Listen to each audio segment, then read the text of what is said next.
Who invented television? It is not an easy question to answer. In the early years of the 20th century, there was something called a mechanical television system, but it was not a success. Inventors were also competing to develop an electronic television system, which later became the basis of what we have today. In the US, there was a battle over the patent for the electronic television system, which attracted people's attention. Philo Taylor Farnsworth was born in a log cabin in Utah in 1906. His family did not have electricity until he was 12 years old, and he was excited to find a generator, a machine that produces electricity, when they moved into a new home. He was very interested in mechanical and electrical technology, reading any information he could find on the subject. He would often repair the old generator, and even changed his mother's hand-powered washing machine into an electricity-powered one. One day, while working in his father's potato field, he looked behind him and saw all the straight parallel rows of soil that he had made. Suddenly, it occurred to him that it might be possible to create an electronic image on a screen using parallel lines,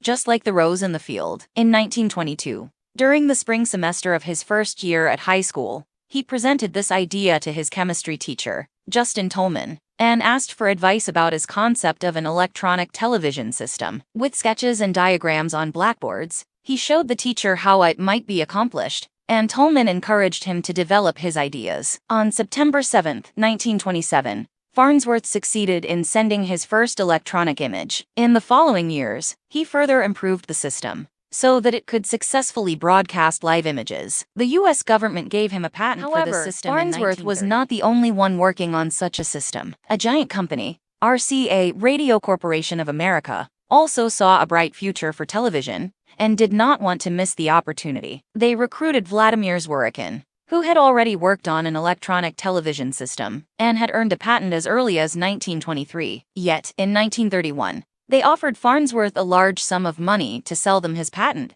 as his system was superior to that of Zworykin's. He refused this offer, which started a patent war between Farnsworth and RCA. The company took legal action against Farnsworth, claiming that Zworykin's 1923 patent had priority, even though he had never made a working version of his system. Farnsworth lost the first two rounds of the court case. However, in the final round, the teacher who had copied Farnsworth's blackboard drawings gave evidence that Farnsworth did have the idea of an electronic television system, at least a year before Zworykin's patent was issued. In 1934, a judge approved Farnsworth's patent claim on the strength of handwritten notes made by his old high school teacher, Tolman. Farnsworth died in 1971 at the age of 64. He held about 300 U.S. and foreign patents, mostly in radio and television, and in 1999, Time magazine included Farnsworth in Time 100, the most important people of the century. In an interview after his death, Farnsworth's wife, Pem,